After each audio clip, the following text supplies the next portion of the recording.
And Governor Walz, you blame Donald Trump, who has been the vice president for the last 3.5 years, and the answer is your running mate, not mine. That's not it at all. What was I wrong about, Governor? Please tell me, what was I wrong about? That is not the way the law is written. Look, I've given But how? I asked a specific question, Governor. You gave me a slogan as a response. It's not the case. It's not true. That's not what the law says. So they fact-checked it with President Trump. Tim, I'm focused on the future. Did Kamala Harris censor Americans from speaking their mind in the wake of the 2020 COVID situation? Yes. That is a damning non-answer. Governor Walz, if you were the final voice in the Situation Room, would you support or oppose a preemptive strike by Israel on Iran? You have 2 minutes. Well, thank you. Let's keep in mind where this started. October 7th, Hamas terrorists massacred over 1,400 Israelis and took prisoners. Israel's ability to be able to defend itself is absolutely fundamental. Getting its hostages back, fundamental, and ending the humanitarian crisis in Gaza. But the expansion of Israel and its proxies is an absolute fundamental necessity for the United States to have the steady leadership there. You saw it experienced today, where along with our Israeli partners and our coalition, able to stop the incoming attack. But what's fundamental here is that steady leadership is going to matter. It's clear, and the world saw it on that debate stage a few weeks ago, a nearly 80-year-old Donald Trump talking about crowd sizes is not what we need in this moment. But it's not just that. It's those that were closest to Donald Trump that understand how dangerous he is when the world is this dangerous. His chief of staff, John Kelly, said that he was the most flawed human being he'd ever met. And both of his secretaries of defense and his national security advisors said he should be nowhere near the White House. Now, the person closest to them, to Donald Trump, said he's unfit for the highest office. That was Senator Vance. What we've seen out of Vice President Harris is we've seen steady leadership. We've seen a calmness that is able to draw on the coalitions to bring them together. Understanding that our allies matter. When our allies see Donald Trump turn towards Vladimir Putin, turn towards North Korea, when we start to see that type of fickleness around holding the coalitions together, we will stay committed. And as the Vice President said today we will protect our forces and our allied forces, and there will be consequences. Senator Vance, the same question. Would you support or oppose a preemptive strike by Israel on Iran? You have 2 minutes. Let's go, JD. Now, to answer this particular question, we have to remember that as much as Governor Walz just accused Donald Trump of being an agent of chaos, Donald Trump actually delivered stability in the world, and he did it by establishing effective deterrence. People were afraid of stepping out of line. Iran, which launched this attack, has received over $100 billion in unfrozen assets thanks to the Kamala Harris administration. What do they use that money for? They use it to buy weapons that they're now launching against our allies, and God forbid, potentially launching against the United States as well. Donald Trump recognized that for people to fear the United States, you needed peace through strength. They needed to recognize that if they got out of line, the United States global leadership would put stability and peace back in the world. Now, you asked about a preemptive strike, Margaret, and I want to answer the question. Look, it is up to Israel what they think they need to do to keep their country safe, and we should support our allies wherever they are when they're fighting the bad guys. I think that's the right approach to take with the Israel question. Governor Walz, do you care to respond to any of the allegations? Well, look, Donald Trump was in office. We'll sometimes hear a revisionist history, but when Donald Trump was in office, it was Donald Trump who we had a coalition of nations that had boxed Iran's nuclear program in, the inability to advance it. Donald Trump pulled that program and put nothing else in its place. So Iran is closer to a nuclear weapon than they were before because of Donald Trump's fickle leadership. And when Iran shot down an American aircraft in international airspace, Donald Trump tweeted, because that's the standard diplomacy of Donald Trump. And when Iranian missiles did fall near U.S. troops and they received traumatic brain injuries, Donald Trump wrote it off as headaches. Look, our allies understand that Donald Trump is fickle. He will go to whoever has the most flattery or where it makes sense to him. Steady leadership like you witnessed today, like you witnessed in April. Both Iranian attacks were repelled. Our coalition is strong, and we need the steady leadership that Kamala Harris is providing. Senator Vance, the U.S. did have a diplomatic deal with Iran to temporarily pause parts of its nuclear program, and President Trump did exit that deal. He recently said, just 5 days ago, the U.S. must now make a diplomatic deal with Iran because the consequences are impossible. Did he make a mistake? Well, first of all, Margaret, diplomacy is not a dirty word, but I think that's something that Governor Walz just said is quite extraordinary. You yourself just said Iran is as close to a nuclear weapon today as they have ever been. And Governor Walz, you blame Donald Trump, who has been the vice president for the last 3.5 years. And the answer is your running mate, not mine. Donald Trump consistently made the world more secure. Now, we talk about the sequence of events that led us to where we are right now, and you can't ignore October the 7th, which I appreciate Governor Walz bringing up. up. But when did Iran and Hamas and their proxies attack Israel? It was during the administration of Kamala Harris. So Governor Walz can criticize Donald Trump's tweets, but effective, smart diplomacy and peace through strength is how you bring stability back to a very broken world. Donald Trump has already done it once before. Ask yourself at home, when was the last time that an American president didn't have a major conflict break out? The only answer is during the 4 years that Donald Trump was president. Senator Vance, according to CBS News polling, 7 in 10 Americans and more than 60% of Republicans under the age of 45 favor the U.S. taking steps to try and reduce climate change. Senator, what responsibility would the Trump administration have to try and reduce the impact of climate change? I'll give you 2 minutes. Can you stop Sure. So first of all, please? let's start with the hurricane because it's an unbelievable, unspeakable human tragedy. I just saw today actually a photograph of 2 grandparents on a roof with a 6-year-old child, and it was the last photograph ever taken of them because the roof collapsed and those innocent people lost their lives. I'm sure Governor Walz joins me in saying our hearts go out to those innocent people, our prayers go out to them, and we want as robust and aggressive as a federal response as we can get to save as many lives as possible, and then of course afterwards to help the people in those communities rebuild. I mean, these are communities that I love. Some of them I know very personally in Appalachia, all across the Southeast. They need their government to do their job. I commit that when Donald Trump is president again, the government will put the citizens of this country first when they suffer from a disaster. And Nora, you asked about climate change. I think this is a very important issue. Look, a lot of people are justifiably worried about all these crazy weather patterns. I think it's important for us, first of all, to say Donald Trump and I support clean air, clean water. We want the environment to be cleaner and safer. But one of the things that I've noticed some of our Democratic friends talking a lot about is a concern about carbon emissions, this idea that carbon emissions drives all of the climate change. Well, let's just say that's true, just for the sake of argument, so we're not arguing about weird science. Let's just say that's true. Well, if you believe that, what would you want to do? The answer is that you'd want to reshore as much American manufacturing as possible, and you'd want to produce as much energy as possible in the United States of America because we're the cleanest economy in the entire world. What have Kamala Harris's policies actually led to? More energy production in China, more manufacturing overseas, more doing business in some of the dirtiest parts of the entire world. And when I say that, I mean the amount of carbon emissions they're doing per unit of economic output. So if we actually care about getting cleaner air and cleaner water, the best thing to do is to double down and invest in American workers and the American people. And unfortunately, Kamala Harris has done exactly the opposite. Governor Walz, you have 2 minutes to respond. Well, we got close to an agreement because all those things are happening. Look, first of all, it is a horrific tragedy with this hurricane. And my heart goes out to the folks that are down there in contact with the governors. I serve as co-chair of the Council of Governors as we work together on these emergency managements. Governors know no partisanship. They work together to all of the governors and the emergency responders are on the ground. Those happen on the front end. The federal government comes in, makes sure they're there to recover. But we're still in that phase where we need to make sure that they're staying there, staying focused. Now, look, coming back to the climate change issue, there's no doubt this thing roared onto the scene faster and stronger than anything we've seen. Senator Vance has said that there's a climate problem in the past. Donald Trump called it a hoax and then joked that these things would make more beachfront property to be able to invest in. What we've seen out of the Harris administration now, the Biden-Harris administration, is we've seen this investment. We've seen massive investments, the biggest in global history that we've seen in the Inflation Reduction Act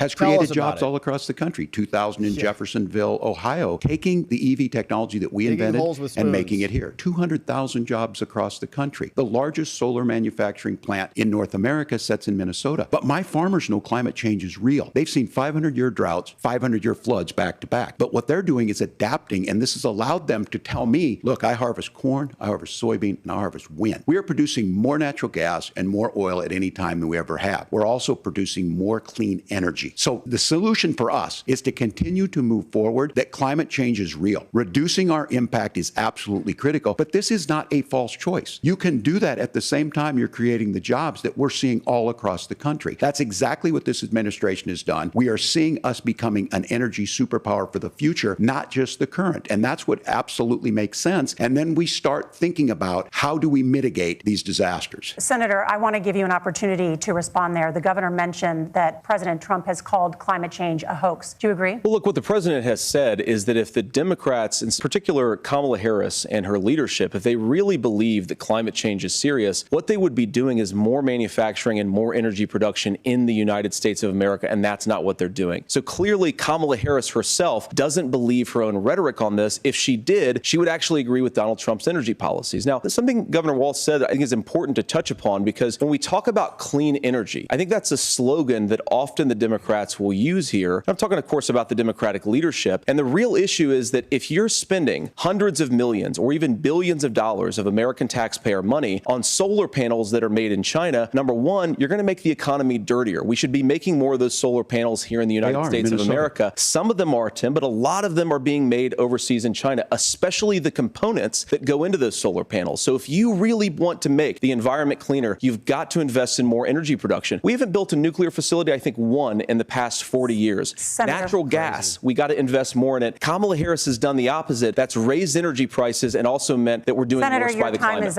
up. Governor, would you like to respond? Well, look, we're producing more natural gas than we ever have. There's no moratorium on that. We're producing more oil. But the folks know, like I said again, these are not liberal folks. These are not folks that are Green New Deal folks. These are farmers that have been drought one year, massive flooding the next year. They understand that it makes sense. Look, our number one export cannot be topsoil from erosion from these massive storms. We saw it in Minnesota this summer. And thinking about how do we respond to that, we're thinking ahead on this. And what Kamala Harris has been able to do in Minnesota, we're starting to weatherproof some of these things. The infrastructure law that was passed allows us to think about mitigation in the future. How do we make sure that we're protecting by burying our power lines? How do we make sure that we're protecting lakefronts and things that we're seeing more and more of? But to call it a hoax and to take the oil company executives to Mar-a-Lago, say, give me money for my campaign and I'll let you do whatever you want. We can be smarter about that. And an all-above energy policy is exactly what she's doing, creating those jobs right here. We're going to turn now to immigration. The crisis at the U.S.-Mexico border consistently ranks as one of the top issues for American voters. Like the CDC. Senator Vance, your campaign is pledging to carry out the largest mass deportation plan in American history and to use the U.S. military to do so. Could you be more specific about exactly how this will work? For example, would you deport parents who have entered the U.S. illegally and separate them from any of their children who were born on U.S. soil? You have 2 minutes. So first of all, Margaret, before we talk about deportations, we have to stop the bleeding. We have a historic immigration crisis because Kamala Harris started and said that she wanted to undo all of Donald Trump's border policies. 94 executive orders suspending deportations, decriminalizing illegal aliens, massively increasing the asylum fraud that exists in our system. That has opened the floodgates. And what it's meant is that a lot of fentanyl is coming into our country. I had a mother who struggled with opioid addiction and has gotten clean. I don't want people who are struggling with addiction to be deprived of their second chance because Kamala Harris let in fentanyl into our communities at record levels. So you've got to stop the bleeding. You've got to re-implement Donald Trump's border policies, build the wall, re-implement deportations. And that gets me to your point, Margaret, about what do we actually do? So we've got 25 million illegal aliens who are here in the country. Thanks to what Kamala. do we do with them? I think the first thing that we do is we start with the criminal migrants. About 1 million of those people have committed some form of crime in addition to crossing the border illegally. I think you start with deportations on those folks. And then I think you make it harder for illegal aliens to undercut the wages of American workers. A lot of people will go home if they can't work for less than minimum wage in our own country. And by the way, that'll be really good for our workers who just want to earn a fair wage for doing a good day's work. And the final point, Margaret, is you asked about family separation. Right now in this country, Margaret, we have 320,000 children that the Department of Homeland Security has effectively lost. Some of them have been sex trafficked. Some of them hopefully are at homes with their families. Some of them have been used as drug trafficking mules. The real family separation policy in this country is unfortunately Kamala Harris's wide open southern border. And I'd ask my fellow Americans to remember when she came into office, she said she was going to do this. Real leadership would be saying, you know what? I screwed up. We're going to go back to Donald Trump's border policies. I wish that she would do that. It would be good for all of us. Well done. Smoke Governor, and answer. Do you care to respond to any of those specific allegations, including that the vice president is, quote, letting in fentanyl and using kids as drug mules, among other things? What is she guiding him through? He wrote it down. Is not true, but I will say about this, about the fentanyl, because this is a crisis of this, the opioid crisis. And the good news on this is the last 12 months saw the largest decrease in opioid deaths in our nation's history, 30% decrease in Ohio. But there's still more work to do. But let's go back to this on immigration. Kamala Harris was the attorney general of the largest state and a border state in California. She's the only person in this race who prosecuted transnational gangs for human trafficking and drug interventions. But look, we all want to solve this. Did she do anything on the case? Most of us want to solve this, and that is the United States Congress. That's the Border Patrol agents. That's the Chamber of Commerce. That's most Americans out here. That's why we had the fairest and the toughest bill on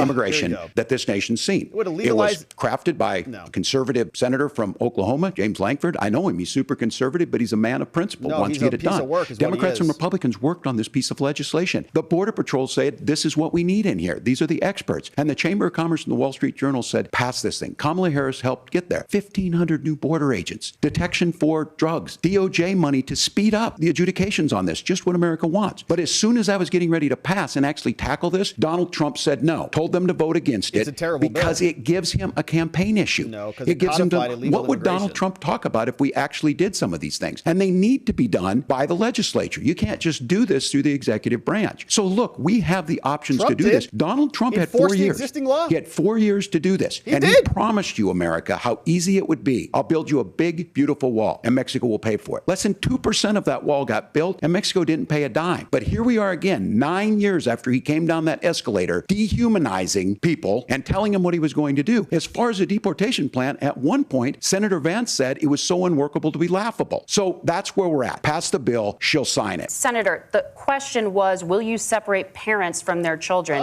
even if their kids are U.S. citizens? And will you have 1 murder minute. them too? Margaret, my point is that Will we you already throw them have over a massive bridge, child too? separations thanks to Kamala Harris's open border. And I didn't accuse Kamala Harris of inviting drug mules. I said that she enabled the Mexican drug cartels to operate freely in this country. And we know that they use children as drug mules, and it is a disgrace, and it has to stop. Look, I think what Tim said just doesn't pass the smell test. For 3 years, Kamala Harris went out bragging that she was going to undo Donald Trump's border policy. She did exactly that. We had a record number of illegal crossings. We had a record number of fentanyl coming into our country. And now that she's running for president, or a few months before, she says that somehow she got religion and cared a lot about a piece of legislation. The only thing that she did when she became the vice president, when she became appointed border czar, was to undo 94 Donald Trump executive actions that opened the border. This problem is leading to massive problems in the United States of America. Parents who can't afford health care, schools that are overwhelmed. It's got to stop, and it will when Donald Trump is president again. Senator, your time is up. Governor, what about our CBS News polling, which does show that a majority of Americans, more than 50%, support mass deportations? Look, we fix this issue with a bill that is necessary, but the issue on this is what happens when you don't want to solve it. You demonize it. And we saw this. And Senator Vance, and it surprises me on this, talking about and saying, I will create stories to bring attention to this. That vilified a large number of people who were here legally in the community of Springfield. The Republican governor said, it's not true. Don't do it. There's consequences for this. There's consequences. We could come together. Senator Langford did it. We could come together and solve this if we didn't let Donald Trump continue to make it an issue. And the consequences in Springfield were the governor had to send state law enforcement to escort kindergartners to school. I believe Senator Vance wants to solve this, but by standing with Donald Trump and not working together to find a solution, it becomes a talking point. And when it becomes a talking point like this, we dehumanize and villainize other human beings. The governor has made the point, and I think as a sitting lawmaker, you know that Congress controls the purse strings and any funding. So you have said repeatedly that Donald Trump would, through executive action, solve this. Do you disagree that Congress controls the purse strings and would need to support many of the changes that you would actually want to implement? Look, Margaret, first of all, the gross majority of what we need to do at the southern border is just empowering law enforcement to do their job. I've been to the southern border more than our borders are. Kamala Harris has been.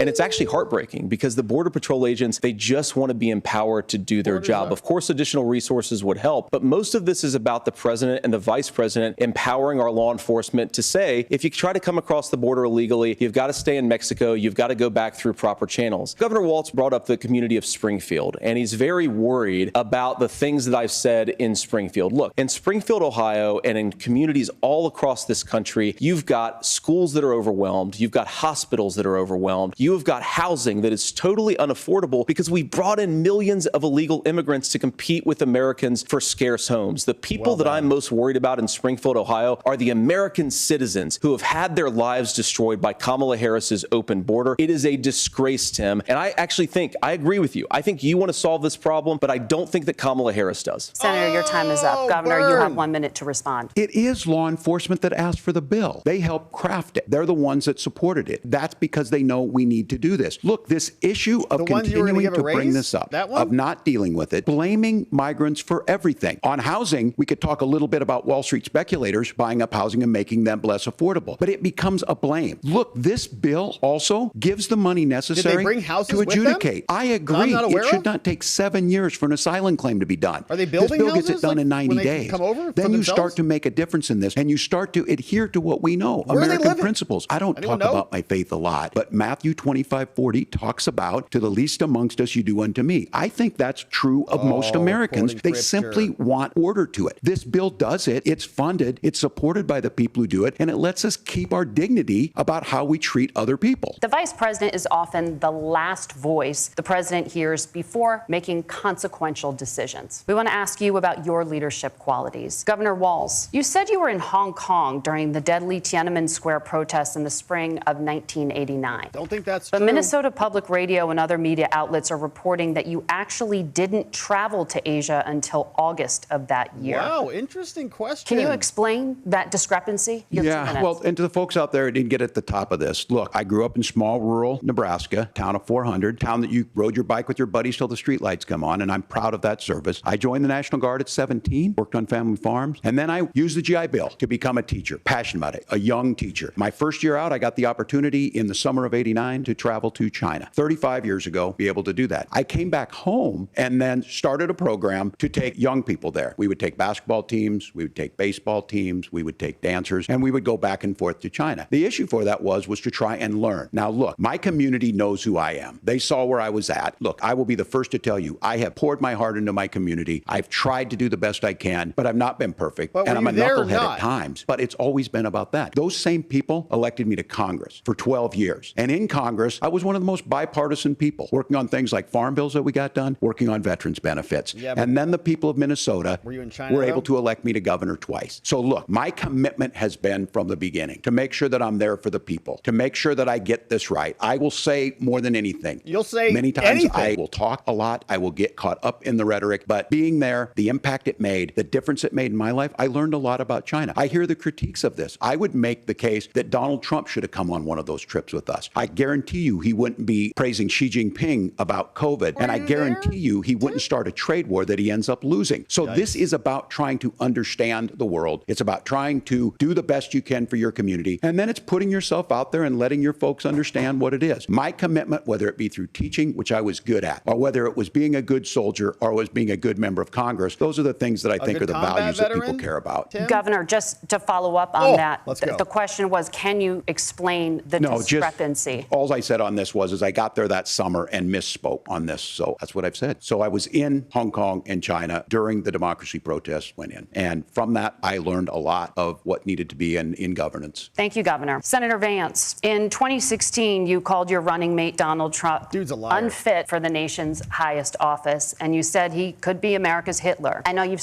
been asked many times, and you've said you regret those comments and explained you then voted for Donald Trump in 2020. But the Washington Post reported new messages last week in which you also disparaged Trump's economic record while he was president, writing to someone in 2020, quote, Trump thoroughly failed to deliver his economic populism. You're now his running mate, and you've shifted many of your policy stances to align with his. If Easy you one. become vice president, why should Americans trust that you will give Donald Trump the advice he needs to hear and not just the advice he wants to hear? You have 2 minutes. Well, first of all, Margaret, because I've always been open. And sometimes, of course, I've disagreed with the president, but I've also been extremely open about the fact that I was wrong about Donald Trump. Easy. I was wrong, first of all, because I believed some of the media stories that turned out to be dishonest fabrications of his record. But most importantly, Buy your Donald Trump garbage. delivered for the American people. Rising wages, rising take-home pay, an economy that worked for normal Americans, a secure southern border, a lot of things, frankly, that I didn't think he'd be able to deliver on. And yeah, when you screw up, when you misspeak, when you get something wrong and you change your mind, you ought to be honest with the American people about it. It's one of the reasons, Margaret, why I've done so many interviews is because I think it's important to actually explain to the American people where I come down on the issues and what changed. Now, you pointed out to messages from 2020. Margaret, I've been extremely consistent that I think there were a lot of things that we could have done better in the Trump administration the first round if Congress was doing its job. I strongly believe, and I've been a United States Senator, that Congress is not just a high-class debating society. It's not just a forum for senators and congressmen to whine about problems. It's a forum to govern. So there were a lot of things on the border, on tariffs, for example, where I think that we could have done so much more if the Republican Congress and the Democrats in Congress had been a little bit better about how they govern the country. They were so obsessed with impeaching Donald Trump, they couldn't actually govern. And I want to talk about this tariff issue in particular, Margaret, because Tim just accused this of being a national sales tax. Look, the one thing, and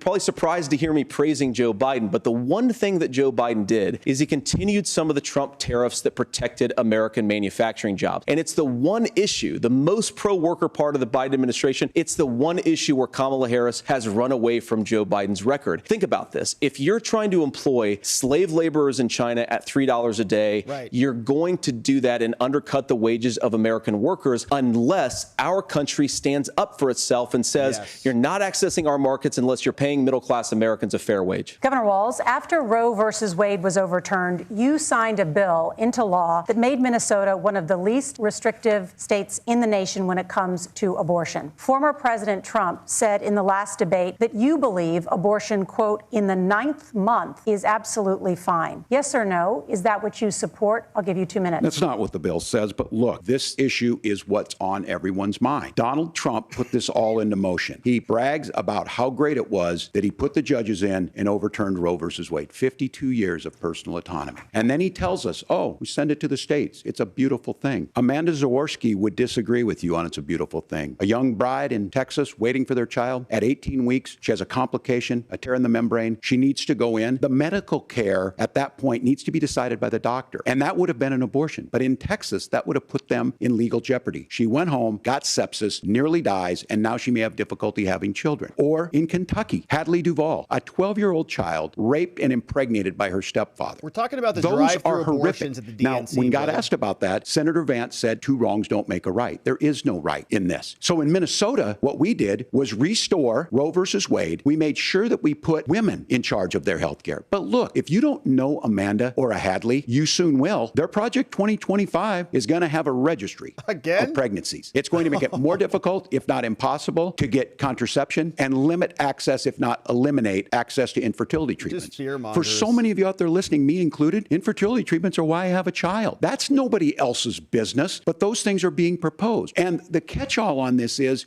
well, the states will decide what's right for Texas might not be right for Washington. That's not how this works. This is basic human right. We have seen maternal mortality skyrocket in Texas, outpacing many other countries in the world. This is about health care. In Minnesota, we are ranked first in health care for a reason. We trust women. We trust doctors. Senator, do you want to respond to the governor's claim? Will you create a federal pregnancy monitoring agency? No, Nora, certainly we won't. And I want to talk about this issue because I know a lot of Americans care about it, and I know a lot of Americans don't agree with everything that I've ever said on this topic. And I grew up in a working class family in a neighborhood where I knew a lot of young women who had unplanned pregnancies and decided to terminate those pregnancies because they feel like they didn't have any other options. And, you know, one of them is actually very dear to me. And I know she's watching tonight, and I love you. And she told me something a couple years ago that she felt like if she hadn't had that abortion, that it would have destroyed her life because she was in an abusive relationship. And I think that what I take from that as a Republican who proudly wants to protect innocent life in this country, who proudly wants to protect the vulnerable, is that my party, we've got to do so much better of a job at earning the American people's trust back on this issue where they frankly just don't trust us. And I think that's one of the things that Donald Trump and I are endeavoring to do. I want us as a Republican Party to be pro-family in the fullest sense of the word. I want us to support fertility treatments. I want us to make it easier for moms to afford to have babies. I want it to make it easier for young families to afford a home so they can afford a place to raise that family. And I think there's so much that we can do on the public policy front just to give women more options. Now, of course, Donald Trump has been very clear that on the abortion policy specifically, that we have a big country and it's diverse. And California has a different viewpoint on this than Georgia. Georgia has a different viewpoint from Arizona. And the proper way to handle this, as messy as democracy sometimes is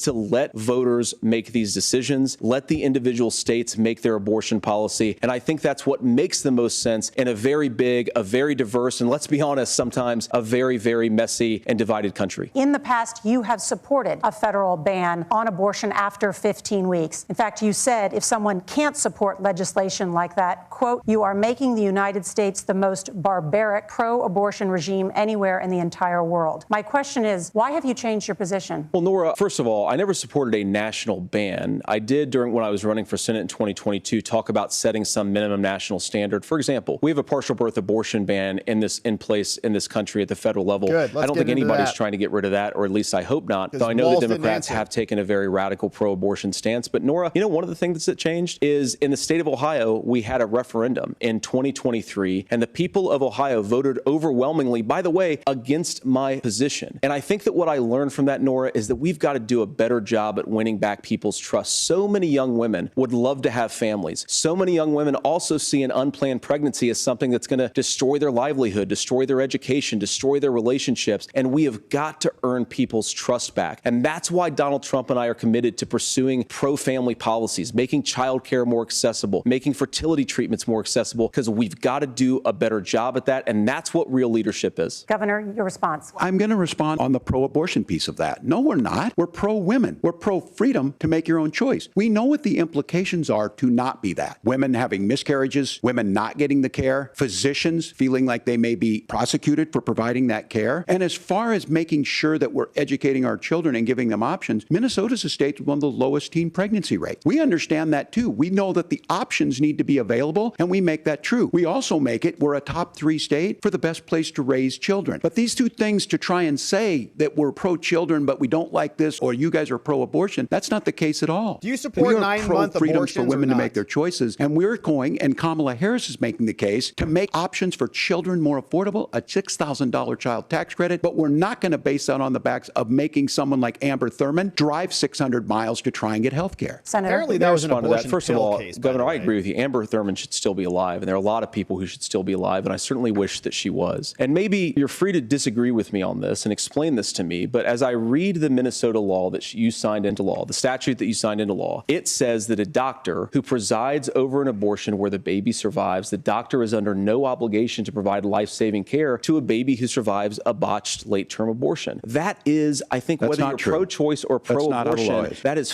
fundamentally barbaric. And that's why I use that word, Nora, is because some of what we've seen, do you want to force Catholic hospitals to perform abortions against their will? Because Kamala Harris has supported suing Catholic nuns to violate their freedom of conscience. Everybody we can gets be a abortions, big and diverse whether you want country one or where we not. respect people's freedom of conscience and make the country more pro-baby and pro-family. But please. Governor, please respond. Look, this is one where there's always something there. This is a very simple proposition. These are women's decisions to make about their healthcare decisions, and the physicians who know best when they need to do this. What if Trying to there's a baby on distort the the way a table? law is written to try and make a point, that's not it But at all. what was I wrong This about, was- Governor? Please tell me. What was I wrong That is about? not the way the law is written. Look, I've given But this, how? I've given this advice on a lot of things, that getting involved, getting engaged, that's been misread, and it was fact-checked at the last debate. But the point on this is there's a continuation of these guys Fact-checked by to ABC? try and tell women or to get involved. I use this line on this, just mind your own business on this. Things worked best when Roe versus Wade was in place. When we do a restoration of Roe, that works best. That doesn't preclude us from increasing funding for children. It doesn't increase us from making sure that once that child's born, like in Minnesota, they get meals, they get early childhood education, they get health care. So the hiding behind we're going to do all these other things when you're not proposing them in your budget, Kamala Harris is proposing them. She's proposing all those things to make life easier for families. I asked a specific question, Governor. You gave me a slogan as a response. It's not the case. It's not true. That's not what the law says. So Is they it fact-checked happening? it with President Trump. Let's turn now to the top contributor to inflation, the high cost of housing and rent. Much better topic. There's a shortage of more than 4 million homes in the United States, and that contributes to the high housing prices. Governor Walz, the Harris campaign promises a $25,000 down payment assistance for first-time home What is buyers that? Is that cash? and a $10,000 tax credit. They also promise to build 3 million new homes. Where are you building these homes, and won't handing out that kind of money just drive up prices higher? No, it's not handing out. We have, first, let me say this issue of housing, and I think those of you listening on this, the problem we've had gonna is build 3 million that we've got a houses. lot of folks that see housing as another commodity. It can be bought up, it can be shifted, it can be moved around. Those are not folks living in those houses. Those of you listening tonight, that house is a big deal. I bought and owned one house in my life. My mom still lives in the house where I was. And when I think of a house, I'm thinking of Christmas services after midnight mass where you go with your family. We need to make it more affordable. And one of the things, as I said, Like this home? program that the vice president is pushing sense. forward and Go bringing home. a new way of approaching this is something we're doing in Minnesota from that lead. We in the state invested in making sure our housing was the biggest investment that we'd ever made in housing. It starts to make it easier. We cut some of the red tape. Local folks, look, we can't do it at the federal level, but local folks make it easier to build those homes. And then that down payment assistance. I can tell all of you out there, one of the, certainly for me, using the GI Bill was one thing, but a veteran's home loan, the big thing about a veteran's home loan is you don't have to pay the down payment. Look, you're going to pay it back and you're going to pay your mortgage. Those are things that we know in the long run, the appreciated value, the generational wealth that's created from it. And I will give Minneapolis an example. Minneapolis is the one city where we've seen the lowest inflation rates. We've seen a 12% increase in stock because we've put some of these things in, and we're implementing a state program to make sure we give some of that down payment assistance. We get it back from people because here's what we know. People with stable housing end up with stable jobs. People with stable housing have their kids able to get to school. All of those things in the long run end up saving our money. And that's the thing that I think we should be able to find some common ground in, but we can't blame immigrants for the only reason. That's not the case that's happening in many cities. The fact of the matter is that we don't have enough naturally affordable housing, but we can make sure that the government's there to help kickstart it, create that base. Senator Vance, as far as your campaign's position, the promise is to seize federal lands to build homes, remove regulation, provide tax breaks, and cut back on immigration, which you say pushes up prices. Where are you going to build all the new homes you're promising, and what part of any of this plan will provide immediate relief? Well, first of all, Tim just said something that I agree with. We don't want to blame immigrants for higher housing prices, but we do want to blame Kamala Harris for letting in millions of illegal aliens into this country, which does drive up costs, Tim. What, Tim? 25 million illegal aliens competing with Americans for scarce homes is one of the most significant drivers of home prices in the country. It's why we have massive increases in home prices that have happened right alongside massive increases in illegal alien populations under Kamala Harris's leadership. Now, Tim just mentioned a bunch of ideas. Now, some of those ideas I actually think are halfway decent, and some of them I disagree with. But the most important thing here is Kamala Harris is not running as a newcomer to politics. She is the sitting vice president. If she wants to enact all of these policies to make housing more affordable, I invite her to use the office that the American people already gave her, not sit around and campaign and do nothing while Americans find the American dream of homeownership completely unaffordable. Now, you asked, Margaret, what would immediately change the equation for American citizens? If you lower energy prices, as Donald Trump says, drill, baby, drill, one of the biggest drivers of housing costs aside from illegal immigration is, think about it. If a truck driver's paying 40% more for diesel, then the lumber he's delivering to the job site to build the house is also going to become a lot more expensive. If we open up American energy, you will get immediate pricing relief for American citizens, not, by the way, just in housing, but in a whole host of other economic goods, too. Nice. Senator JD. Vance, you still have 23 seconds there. Where are you going to seize the federal lands? Can you clarify? Well, what Donald Trump has said is we have a lot of federal lands that aren't being used for anything. They're not being used for a national park. They're not being used, and they could be places where we build a lot of housing. And I do think that we should be opening up building in this country. We have a lot of land that could be used. We have a lot of Americans that need homes. Especially we out here should in be the West. kicking out illegal immigrants who are competing for those homes, and we should be building more homes for the American citizens who deserve to be here. One of the top problems facing Americans is the high cost of health care. Senator Vance, at the last presidential debate, former President Trump was asked about replacing the Affordable Care Act. In response, he said, "I have concepts of a plan." Since then, Senator, you've talked about changing how chronically ill Americans get health insurance. Can you explain how that would work? And can you guarantee that Americans with pre-existing conditions won't pay more? Well, of course, we're going to cover Americans with pre-existing conditions. In fact, a lot of my family members have gotten health care. Members of my family actually got private health insurance, at least for the first time, switched off of Medicaid onto private insurance for the first time under Donald Trump's leadership. And I think that, a lot of people have criticized this concepts of a plan remark. Look, it's very simple common sense. I think as Tim Walz knows from 12 years in Congress, you're not going to propose a 900-page bill standing on a debate stage. It would bore everybody to tears, and it wouldn't actually mean anything because part of this is the give and take of bipartisan negotiation. Now, when Donald Trump was actually president, and again, he has a record to be proud of, prescription drugs fell in 2018 for the first time in a very long time. Under Kamala Harris's leadership, prescription drugs are up about 7%. Under Donald Trump's entire 4 years, they were up about 1.5%. He introduced pricing transparency. Think about healthcare. You go into a hospital, you try to buy something, and nobody knows what it actually costs. That price transparency will actually give American consumers a little bit more choice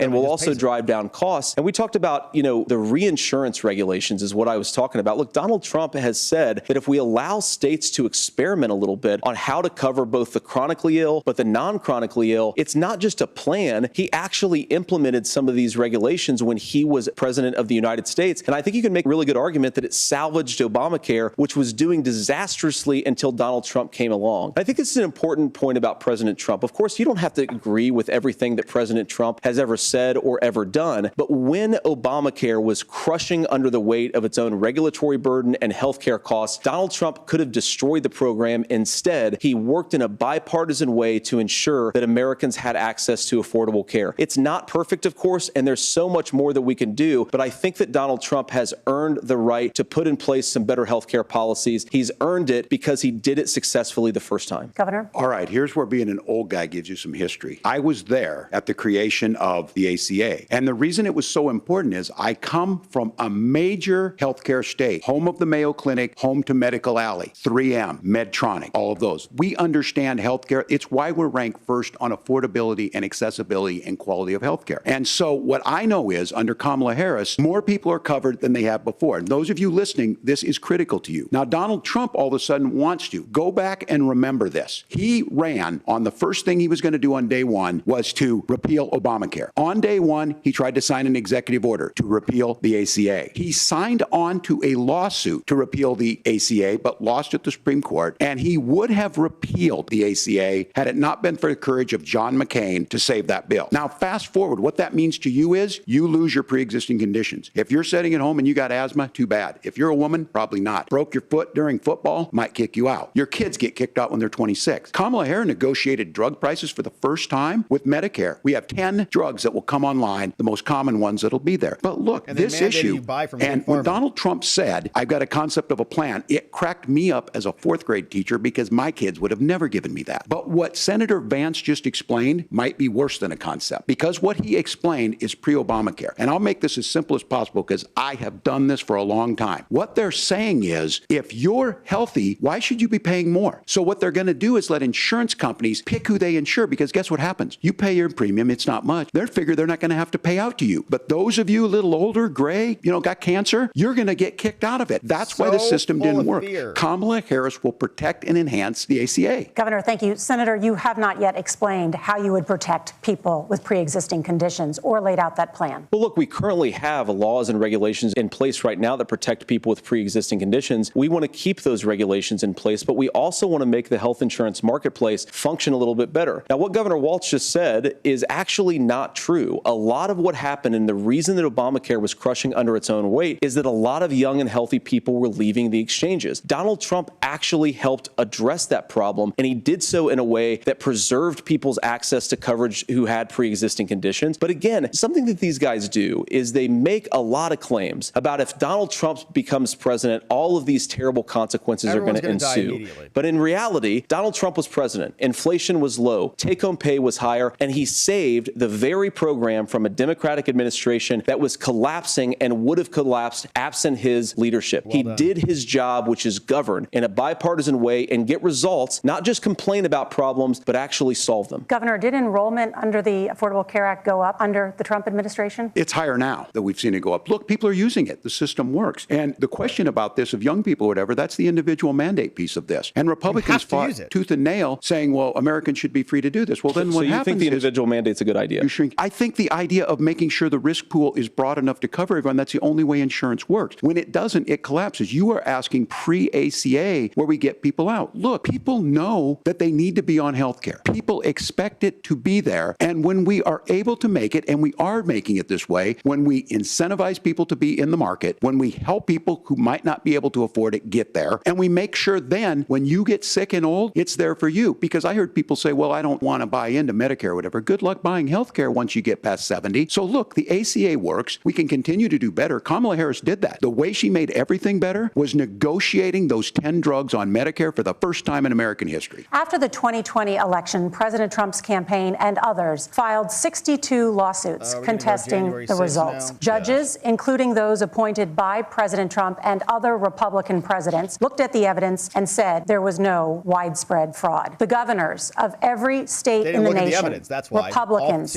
and Democrats, certified the 2020 election results and sent a legal slate of electors to Congress for January 6th. Senator Vance, you have said you would not have certified the last presidential election and would have asked the states to submit alternative electors. Yeah, I was rigged. That has been called unconstitutional and illegal. Would you again seek to challenge this year's election results, even if every governor certifies the results? I'll give you 2 minutes. Well, Nora, first of all, I think that we're focused on the future. We need to figure out how to solve the inflation crisis caused by Kamala Harris's policies, make housing affordable, make groceries affordable, and that's what we're focused on. But I want to answer your question because you did ask it. Look, what President Trump has said is that there were problems in 2020, and my own belief is that we should fight about those issues, debate those issues peacefully in the public square, and that's all I've said, and that's all that Donald Trump has said. Remember, he said that on January the 6th, the protesters ought to protest peacefully. And on January the 20th, what happened? Joe Biden became the president, Donald Trump left the White House, and now, of course, unfortunately, unfortunately, we have all of the negative policies that have come from the Harris-Biden administration. I believe that we actually do have a threat to democracy in this country, but unfortunately, it's not the threat to democracy that Kamala Harris and Tim Walz want to talk about. It is the threat of censorship. It's Americans casting aside lifelong friendships because of disagreements over politics. It's big technology companies silencing their fellow citizens. And it's Kamala Harris saying that rather than debate and persuade her fellow Americans, she'd like to censor people who engage in misinformation. I think that is a much bigger threat to democracy than anything that we've seen in this country in the last 4 years, in the last 40 years. Now, I'm really proud, especially given that I was raised by two lifelong blue-collar Democrats, to have the endorsement of Bobby Kennedy Jr. and Tulsi Gabbard, lifelong leaders in the Democratic coalition. And of course, they don't agree with me and Donald Trump on every issue. We don't have to agree on every issue, but we're united behind a basic American First Amendment principle that we ought to debate our differences. We ought to argue about them. We ought to try to persuade our fellow Americans. Kamala Harris is engaged in censorship at an industrial scale. She did it during COVID. She's done it over a number of other issues. And that, to me, is a much bigger threat to democracy than what Donald Trump said when he said that protesters should peacefully protest on January the 6th. Governor? Nicely done. Well, I've JD. enjoyed tonight's debate, and I think there was a lot of commonality here. I'm sympathetic to misspeaking on things, and I think I might have with the senator. Me too, man. There's one, though, that this one is troubling to me, and I say that because I think we need to tell the story. Donald Trump refused to acknowledge this, and the fact is that I don't think we can be the frog in the pot and let the boiling water go up. He was very clear. I mean, he lost this election, and he said he didn't. 140 police officers were beaten at the Capitol that day, some with the American flag, several later died. And it wasn't just in there. In Minnesota, a group gathered on the state capitol grounds in St. Paul and said, we're marching to the governor's residence and there may be casualties. Yeah, what about when the they only burned person down there the was whole my city? son and his dog, who was rushed out crying by state police. What about when they burned down the precinct, third precinct? That issue, that Kamala and Mike wanted Pence out, standing there as to they were bond them out. chanting, hang Mike Pence. Mike Pence made the right decision. So, Senator, it was With their fake adjudicated gallows? over and over and over. I worked with kids long enough to know, and I said as a football coach, sometimes you really want to win, but the democracy is bigger than winning an election. You shake hands, and then you try and do everything you can to help the other side win. When it's a fair That's game. what was at stake here. Now, the thing I'm most concerned about is the idea that imprisoning your political opponents. You're doing already it. laying the groundwork for people not accepting this. And a president's words matter. A president's words matter. People hear that. So I think this issue of settling our differences at the ballot box, shaking hands when we lose, being honest about it, but to deny what happened on January 6th, the first time in American How many history federal agents were there, Tim? that a president How or many? anyone tried to overturn a fair election and the peaceful transfer of power. Why'd the and Secret here we Service are delete 4 their years text later messages? in the same boat. I will tell you this, that when this is over, we need to shake hands this election, and the winner needs to be the winner. This has got to stop. It's tearing our country apart. Senator Vance, did you want to respond to that? Yeah, well, look, Tim, first of all, it's really rich for Democratic leaders to say that Donald Trump is a unique threat to democracy when he peacefully gave over power on January the 20th, as we have done for 250 years in this country. We are going to shake hands after this debate and after this election. And of course, I hope that we win, and I think we're going to win. But if Tim Walz is the next vice president, he'll have my prayers, he'll have my best wishes, and he'll have my help whenever he wants it. But we have to remember that for years in this country, Democrats protested the results of elections. Hillary 2016. Clinton in 2016 said that Donald Trump had the election stolen by Vladimir Putin because the Russians bought like $500,000 worth of Facebook ads. For 4 years, they This said has that. been going on for a long time. And if we want to say that we need to respect the results of the election, I'm on board. But if we want to say, as Tim Walz is saying, that this is just a problem that Republicans have had, I don't buy that. Governor? January 6th was not Facebook ads. And I think a revisionist history many on this. federal Look, agents were there? I don't understand how we got to this point. But We the do. issue You was censored all that of us and happened. stole an election. Donald Trump can do it. And all of us say there's no place for this. It has massive repercussions. This idea that there's censorship to stop people from threatening to kill someone, threatening to do something, that's No. not censorship. COVID Censorship is book conversations, banning. We've seen that. stolen We've seen election, that brought up. I just Hunter's think laptop. for everyone tonight, I'm going to thank Senator Vance. I think this is the conversation they want to hear. And I think there's a lot of agreement. But this is one that we are miles apart on. This was a threat to our democracy in a way that we had not seen. And it manifested itself because of Donald Trump's Because of federal inability to say. agents. He is still And saying Nancy Pelosi. he didn't lose the election. I would just ask that. Did he lose the 2020 election? Tim, I'm focused on the future. Did Kamala Harris censor Americans from speaking their mind in the wake of the 2020 COVID situation? Yes, That is Has a she damning. tried to- That is a damning non-answer. It's a damning non-answer for you to not talk about censorship. Obviously, Donald Trump and I think that there were problems in 2020. We've talked about it. I'm happy to talk about it further. But you guys attack us for not believing in democracy. The most sacred right under the United States democracy Free speech. is the First Amendment. You yourself have said there's no First Amendment right to misinformation. Kamala Harris wants to use the power of government and big tech to silence people from speaking their minds. That is a threat to democracy that will long outlive this present political moment. I would like Democrats and Republicans to both reject censorship. Let's persuade one another. Let's argue about ideas, and then let's come together afterwards. You can't yell fire in a crowded theater. That's the test. That's the Supreme Court test. Tim, fire in a crowded theater. You guys wanted to kick people off of Facebook for saying that toddlers shouldn't wear masks. Senator, the governor does have the floor. Fire in a crowded theater. That is criticizing the policies of the government, which is the right of every American. Senator, the governor does have the floor for 1 minute to respond to you. Yeah, well, I don't run Facebook. What I do know is I see a candidate out there who refused, and now again, and this, I'm pretty shocked by this. He lost the election. This is not a debate. It's not anything anywhere other than in Donald Trump's world. Because look, when Mike Pence made that decision to certify that election, that's why Mike Pence isn't on this stage. What I'm concerned about is, where is the firewall with Donald Trump? Where is the firewall if he knows he could do anything, including taking an election, and his vice president's not going to stand to it? That's what we're asking you, America. Will you stand up? Will you keep your oath of office, even if the president doesn't? And I think Kamala Harris would agree. She wouldn't have picked me if she didn't think I would do that, because of course that's what we would do. So America, I think you've got a really clear choice on this election of who's going to honor that democracy and who's going to honor Donald Trump. It is now time for the closing statement. Senator Vance won the virtual coin toss and elected to go last. So Governor Walz, you are first. You have 2 minutes. Well, thank you, Senator Vance. Thank you to CBS News. And most importantly, thank you to all of you. If you're still up, and the folks who miss Dancing with Our Stars, I appreciate it. But look, the support of the democracy matters. It matters that you're here. And I'm as surprised as anybody of this coalition that Kamala Harris has built, from Bernie Sanders to Dick Cheney to Taylor Swift,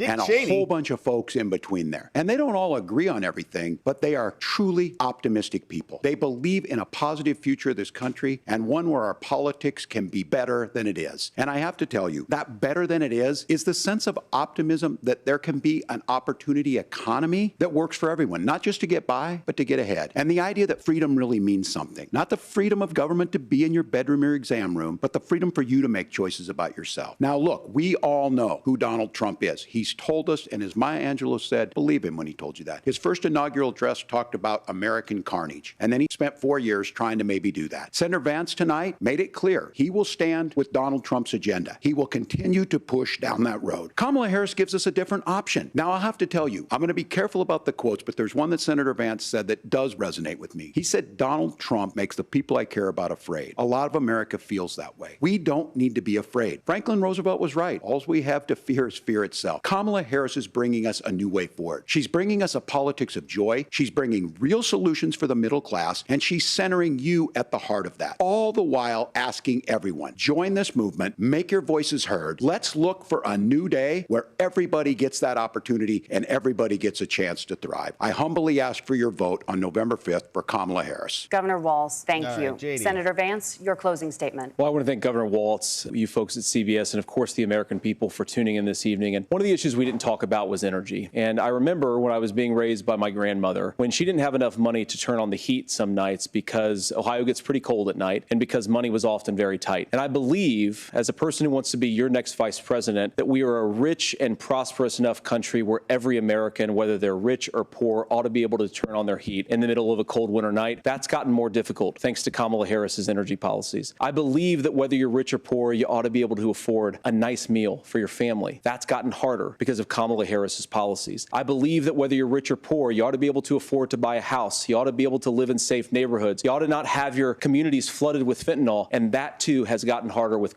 because of Kamala Harris's policies. Now, I've been in politics long enough to do what Kamala Harris does when she stands before the American people and says that on day one, she's going to work on all these challenges I just listed. She's been the vice president for 3.5 years. Day one was 1,400 days ago, and her policies have made these problems worse. Now, I believe that we have the most beautiful country in the world. I meet people on the campaign trail who can't afford food, but have the grace and generosity to ask me how I'm doing and to tell me they're praying for my family. What that has taught me is that we have the greatest country, the most beautiful country, the most incredible people anywhere in the world. But they're not going to be able to achieve their full dreams with the broken leadership that we have in Washington. They're not going to be able to live their American dream if we do the same thing that we've been doing for the last 3.5 years. years. We need change. We need a new direction. We need a president who has already done this once before and did it well. Please vote for Donald Trump. And whether you vote for me or vote for Tim Walz, I just want to say I'm so proud to be doing this, and I'm rooting for you.